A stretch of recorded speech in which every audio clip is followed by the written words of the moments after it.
धन्नू के गांव का सरपंच गांव में किसी को भी गहने रुपए के साथ देखता तो उसे धमकाकर छीन लेता है। एक दिन वो धन्नू की बीवी के भी गहने छीन लेता है। तो रात को धन्नू उसके घर गहने चुराने पहुंच जाता है। जहां सरपंच के घर से गहने चुराकर भागते कुछ लुटेरे के हाथ में अपनी बीवी के गहने देख धन्नू उनका पीछा करता हुआ उनकी गुफा में पहुंच जाता है और चुपचाप अपनी बीवी के गहने लेकर भागना ही चाहता है कि वे देख लेते हैं। धन्नू बीवी के गहने फेंककर अपनी जान बचाकर भागता हुआ एक साधु के आश्रम में घुसकर वहां पड़ा एक कंबल ओढ़कर वो अंधेरे में छुपकर अपनी जान बचाता है। कुछ देर बाद साधु आकर उससे पूछता है। उसकी आप बीती सुनकर साधु सरप्राइज हो जाता है। अरे कमाल है, बीवी के गहने के लिए तुम अपनी जान पर खेल गए। मेरी बीवी जान से बढ़कर है बाबा, पर इतनी मेहनत करने के बाद भी मैं अपनी मुन्नी को गहने नहीं दे पाऊंगा।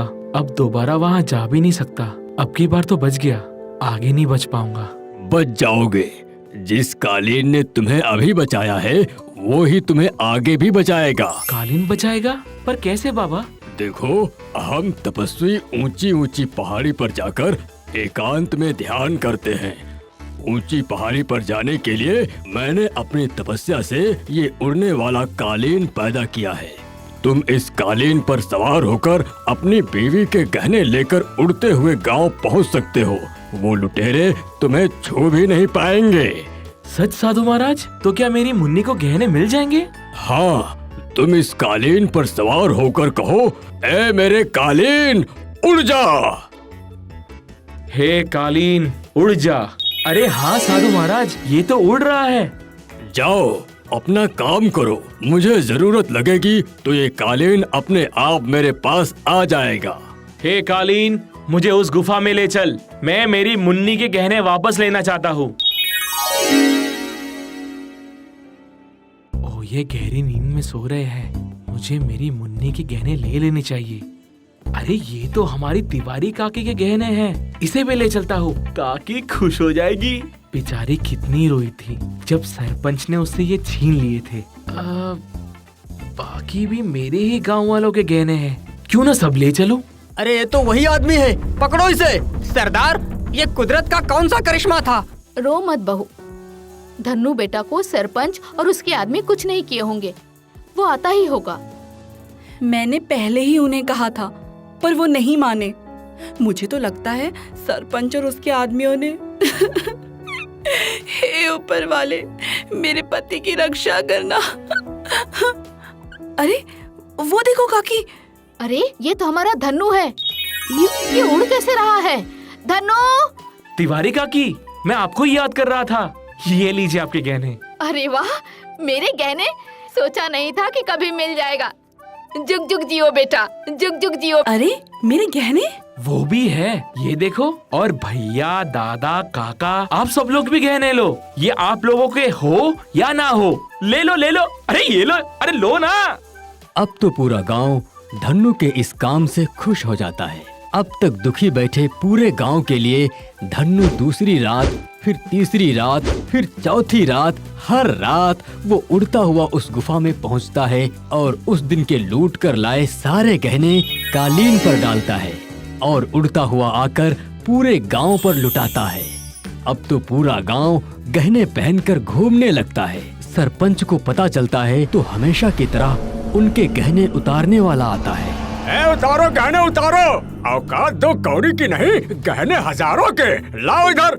नहीं नहीं, हम नहीं देंगे। नहीं देंगे तो हम तुझे देंगे। 2 लाठी और 2 लात। लात नहीं, हाथ। गहने की तरह तुम्हें भी लुटा दूंगा सरपंच, छोड़ो। अरे नहीं नहीं, मुझे मत छोड़ना, मुझे मत छोड़ना। तुम्हारे हाथ जोड़ता हूँ, पाँव पड़ता हूँ। तो आइंदा से गांव वालों के गहने पैसे लूटोगे?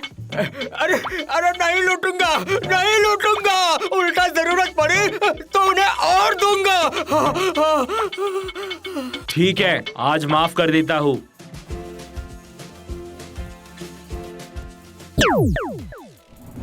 सरदार, वो रहा वो आदमी जो हमारा माल लूट कर उड़ जाता है। अब नहीं उड़ेगा, तलवार से उसकी गर्दन उड़ेगी। ए मेरे जादुई कालीन, इन सब को उड़ा कर ले चलो। ऐ मेरे जादुई कालीन, चलो।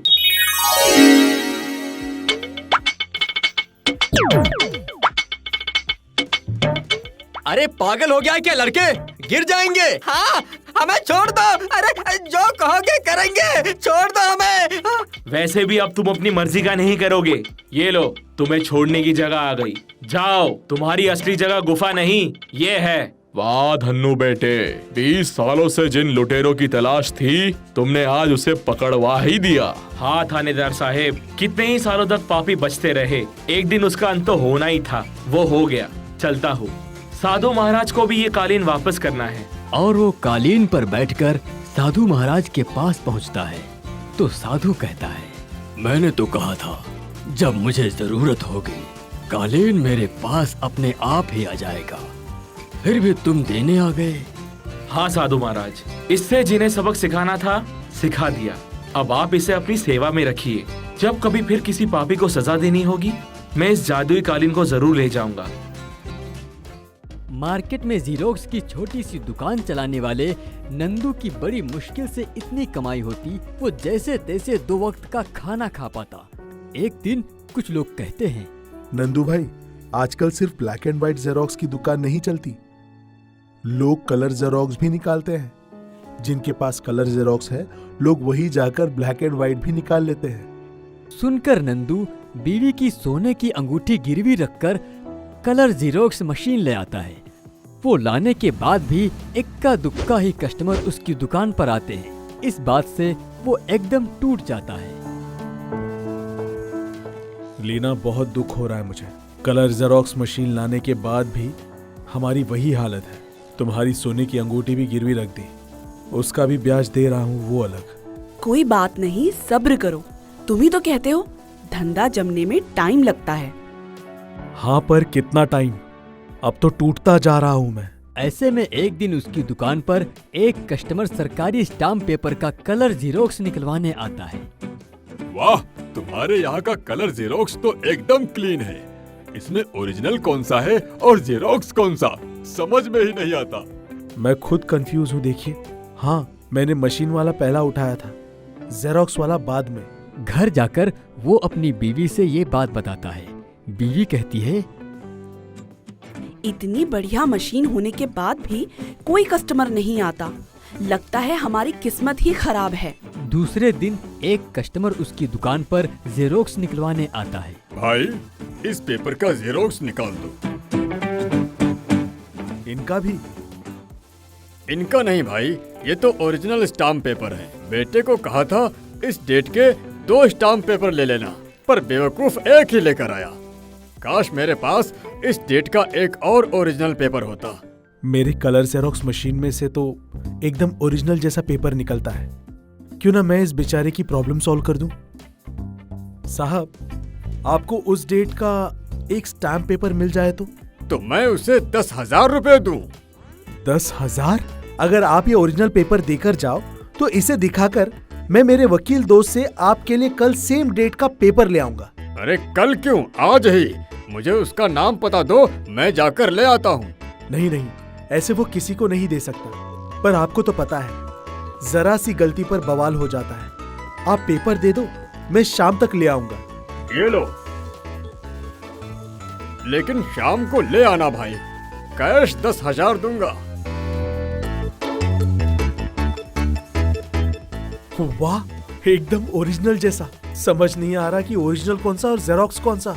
शाम को कस्टमर सोहन आता है और स्टाम्प पेपर देखते ही वो खुश होकर नंदू को 10,000 रुपए देकर चला जाता है। जिंदगी में पहली बार नंदू एक साथ 10,000 रुपए अपनी जेब में रखता है और घर जाकर बीवी से कहता है, आज बहुत काम था, पूरे 10,000 की कमाई हुई। 10,000 की कमाई? इतना जेरोक्स किसने करवाया? वो शहर के सबसे बड़े 5 स्टार होटल की जेरोक्स मशीन खराब हो गई थी। बाकी दुकान बिजी थी और मेरी खाली दुकान देखकर आ गए और इसी शर्त पर काम दे दिया कि मैं किसी और का काम नहीं करूंगा, पहले उनका काम करूंगा। मैंने कर दिया। बीवी उसकी बात पर यकीन कर लेती है। दूसरे दिन एक बच्चा उसकी दुकान पर आता है और उसे एक 10 का नोट देते हुए बोलता है, अंकल, इसके कलर जीरोक्स कर दो ना। हमें स्कूल के प्रोजेक्ट में रुपयों का हार पहनाना है। अंकल, इसमें असली कौन है वो तो बताओ, मुझे उसकी चॉकलेट खानी थी। असली असली हाँ, ये है। अगर 10 की जगह उसने 500, 2000 का नोट दिया होता तो उसके हार पहनाता। उसका इंप्रेशन बनता कि 2000 के नोट के हार पहनाए। क्यों ना मैं 2000 के नोट की जेरोक्स करके देखूं? इसे सामने की दुकान पर चला कर देखता हूँ। छेदीलाल भाई, जरा 2000 का छुट्टा दोगे? क्या बात है नंदू, आजकल लगता है जेरोक्स का दुकान जोरों पर है। सब आपकी दुआ है भाई साहब।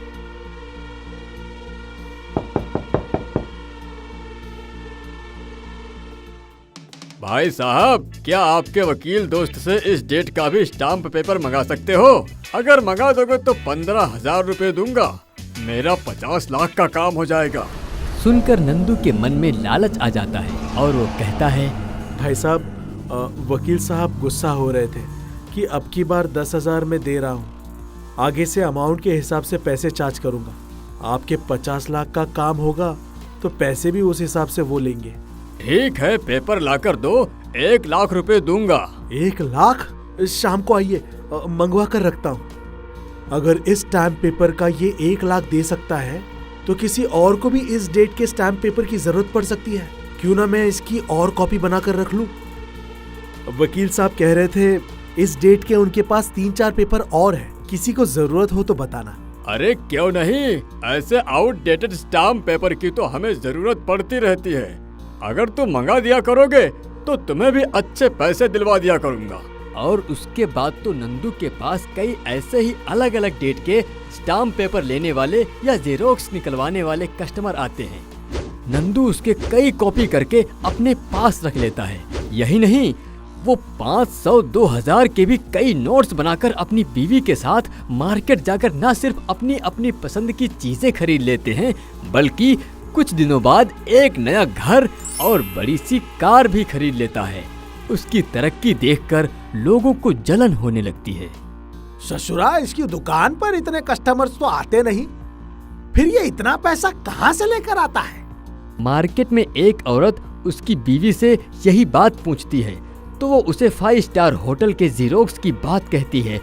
तो वो कहती है, ऐसा तो कोई कॉन्ट्रैक्ट उसे 5 स्टार होटल की तरफ से नहीं दिया गया।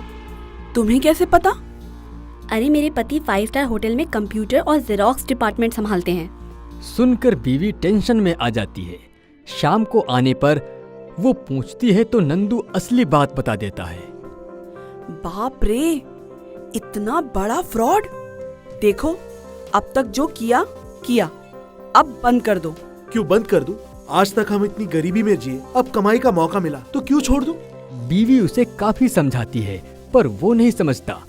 कुछ दिनों बाद वो 3 घर, 2-3 कार और 1-2 होटल का बिजनेस भी शुरू कर देता है। मगर वो अपने जेरोक्स की दुकान नहीं बंद करता है।